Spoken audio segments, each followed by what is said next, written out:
Early Monday morning, Francisco got up to get ready. Quickly, he pulled on his overalls, which he hated because he thought the suspenders made him look foolish. But he found the soft, bright flannel shirt Mama had just bought at the Goodwill store. Then he put on his favorite cap. Cuitala en la classe, his brother Roberto warned him, for he had been to school before and he knew it was bad manners to wear a hat in class. Gracias, Francisco told him, taking it off. But after his breakfast and just before heading out, he decided to wear the cap. Papa always wore one, and how could Francisco feel dressed for first grade without it? He would remember to take it off in class.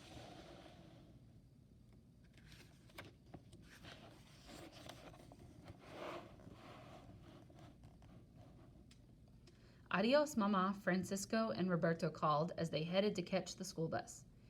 Adios, hijo, she answered. Que Dios las bendiga. Papa had already left to thin the lettuce, the only work he could find in late January. Mama stayed home to take care of little Jose and set up her new home in Tent City.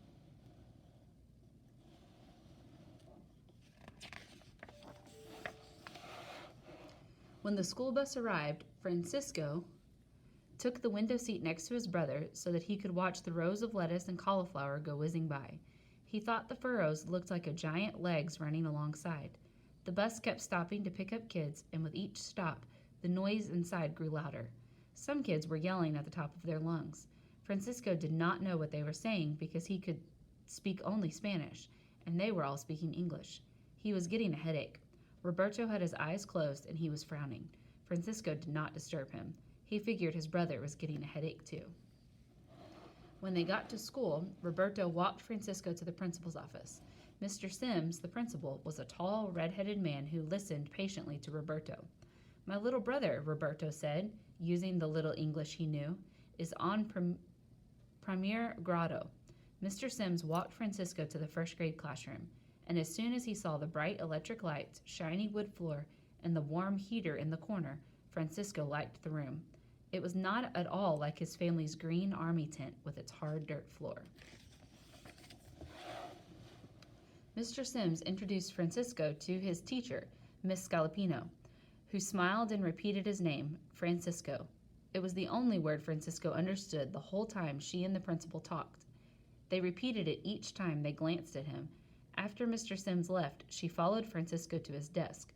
At the end of the row, she showed Francisco to his desk at the end of the row of desks closest to the windows. There were no other kids in the room. Francisco sat at his desk and ran his hand over its wooden top. It was full of scratches and dark ink spots.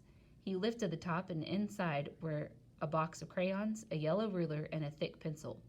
Looking around the room, he saw under the window, right next to his desk, a caterpillar in a large jar.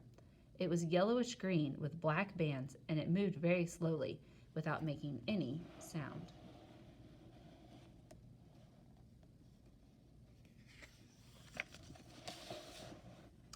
Just as Francisco was about to reach into the jar to gently touch the caterpillar, the bell rang. Kids lined up outside the classroom doorway and then walked in quietly and took their seats. Some of them looked at Francisco and giggled. They made him nervous. He turned his head away from them and looked at the caterpillar in the jar. He did this every time someone looked at him. Miss Scalapino started speaking to the class, and Francisco did not understand a word she said. The more she spoke, the more Francisco wanted to be at home. He tried to pay attention because he wanted to understand, but by the end of the day, he got very tired of hearing Miss Scalapino talk, because the sounds still made no sense to him. He got a bad headache, and that night, when he went to bed, he heard her voice in his head. For days, Francisco tried to listen, but he always went home with a bad headache, until he learned a way out. When his head began hurting from trying to understand, he let his mind wander. Sometimes he imagined himself flying out of the classroom and over the fields where Papa worked. Hola, Papa, he would say, landing next to him, but Francisco was careful to not let the teacher catch him thinking about flying. He would look at the teacher and pretend he was listening. Papa had told him it was disrespectful not to pay attention, especially to grown-ups.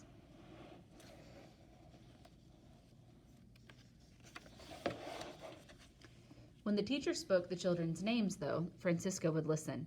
He liked their sound. Molly sounded like mole in Spanish, and Pat sounded like pato. The one he learned first was Curtis, because Curtis was the biggest and the most popular kid in the class. He was always chosen captain when the kids formed teams. Francisco was the smallest kid in the class, and he did not know English, so he was chosen last. Francisco liked Arthur better. Arthur was one of the boys who knew a little Spanish.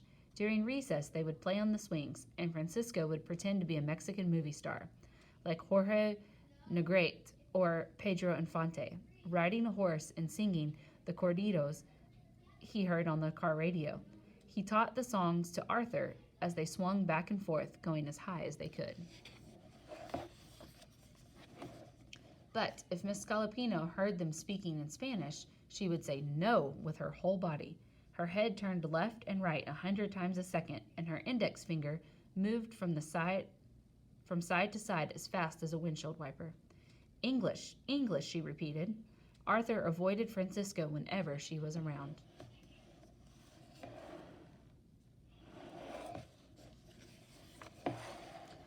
Often during recess, Francisco stayed with the caterpillar.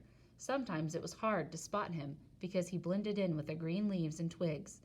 Every day, Francisco brought him leaves from the pepper trees that grew on the playground. Just in front of the caterpillar, lying on top of the cabinet, was a picture book of caterpillars and butterflies. Francisco liked to look through it page by page, studying all the pictures and running his fingers lightly over the caterpillars and the bright wings of the butterflies and the many patterns on them. He knew caterpillars turned into butterflies because Roberto had told him. But just how did they do it? How long did it take? The words written underneath each picture in big black letters could tell him he knew. So he tried to figure them out by looking at the pictures.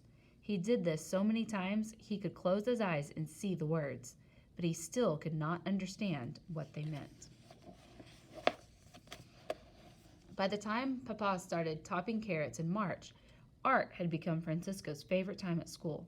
He did not understand Miss Scalapino when she explained art lessons, so she let him do whatever he wanted.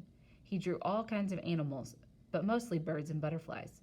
He sketched them in pencil and then colored them, using every color in his crayon box. He got pretty good at drawing butterflies. Miss Scalapino even tacked one of his pictures up on the board for everyone to see.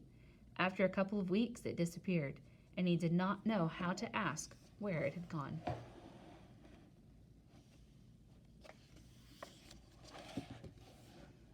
One cold Thursday morning during recess, Francisco was the only kid on the playground without a jacket. The principal must have noticed that he was shivering because after school, he took him to his office and pulled out a green jacket from a large cardboard box full of used clothes. He handed it to Francisco and gestured for him to try it on. It smelled like graham crackers.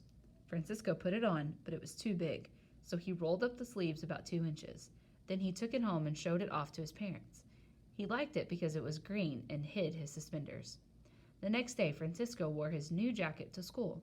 He was on the playground waiting for the first bell to ring when he saw Curtis coming at him, like an angry bull. Curtis aimed his head at Francisco, pulled his arm straight back with his hands clenched, and ran up to him yelling. Francisco did not understand him, but he knew it had something to do with the jacket, because Curtis began to pull on it, trying to take it off. Next thing Francisco knew, he and Curtis were on the ground wrestling. Kids circled around them. He could hear them yelling Curtis's name and something else. Francisco knew he had no chance. Curtis was so much bigger and stronger, but he held on tight to keep his jacket. Why should he let him take it? Curtis pulled on one of the sleeves so hard that it ripped at the shoulder. He pulled on the right pocket, and it ripped too.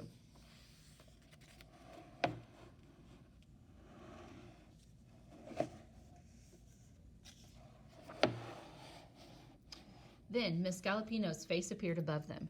She pushed Curtis off of Francisco, grabbed Francisco by the back of his collar, and picked him up off the ground. It took all the power he had not to cry. Later, Arthur told Francisco in Spanish that Curtis had said the jacket was his, that he had lost it at the beginning of the year. He also told Francisco that the teacher said Curtis and he were being punished. They had to sit on a bench during all the recesses that week. For the rest of the day, Francisco could not even pretend he was paying attention. He laid his head on top of his desk and closed his eyes. He couldn't even imagine himself flying over the fields to Papa anymore. The teacher called his name, but Francisco did not answer. He heard her walk up to him. She gently shook him by the shoulders. Again, he did not answer. Miss Galopino must have thought he was dead asleep because she left him alone, even when it was time for recess and everyone left the room. Once the room was quiet, Francisco slowly opened his eyes. He had had them closed for so long that the sunlight coming through the windows was too bright. He rubbed his eyes with the back of his hands and then looked for the caterpillar in the jar. Where was it? Was it hidden? He put his hand in the jar and lightly stirred the leaves. Then he saw it. The caterpillar had spun itself into a cocoon. It had attached itself to a small twig, and now it looked like a tiny cotton bulb. Gently, Francisco stroked it with his index finger. It seemed so peaceful. At the end of the school day, Miss Galopino gave Francisco a note to take home to his parents. Papa and Mama did not know how to read, but as soon as they saw his swollen upper lip and the scratches on his cheek, they knew what the note said.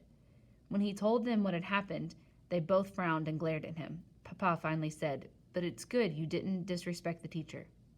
Francisco never saw the green jacket again.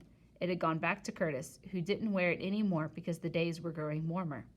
Francisco never spoke to Curtis, but slowly he began to say a few English words, like thank you and okay, to Arthur and the other kids, and sometimes to his teacher.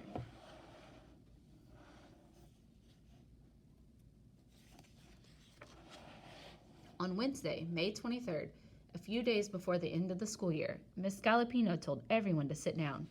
Then Francisco did not understand any more of what she said, until he heard her say, "Francisco," as she held up a blue ribbon. From her desk, she picked up his drawing of the butterfly that had disappeared from the board so many weeks before. Holding it up high for everyone to see, she walked up to Francisco and handed him the drawing and the blue silk ribbon that had a number 1 printed on it in gold. Que sorpresa! He had received first prize for his drawing. He was so proud he wanted to run home right away and tell Papa and Mama. All the other kids, including Curtis, rushed over to see his ribbon.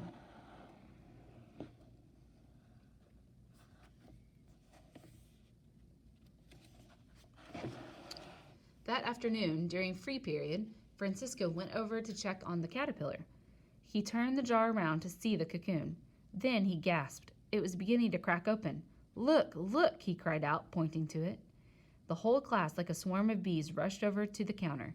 Miss Galopino took the jar and placed it on top of a desk in the middle of the classroom so everyone could see it. For a while, they all stood there, watching the butterfly come out of its cocoon in slow motion, like magic. At the end of the day, just before the last bell, Miss Galopino picked up the jar and took the class outside to the playground. She placed the jar on the ground and everyone circled around.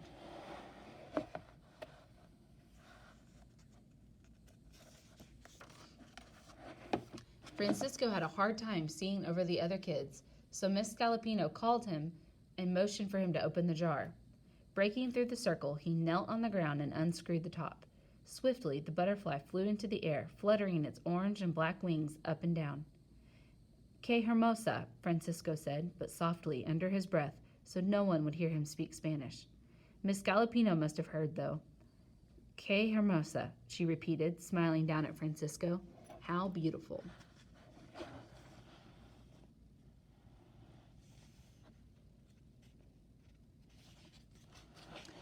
After school, Francisco waited in line for his bus in front of the playground.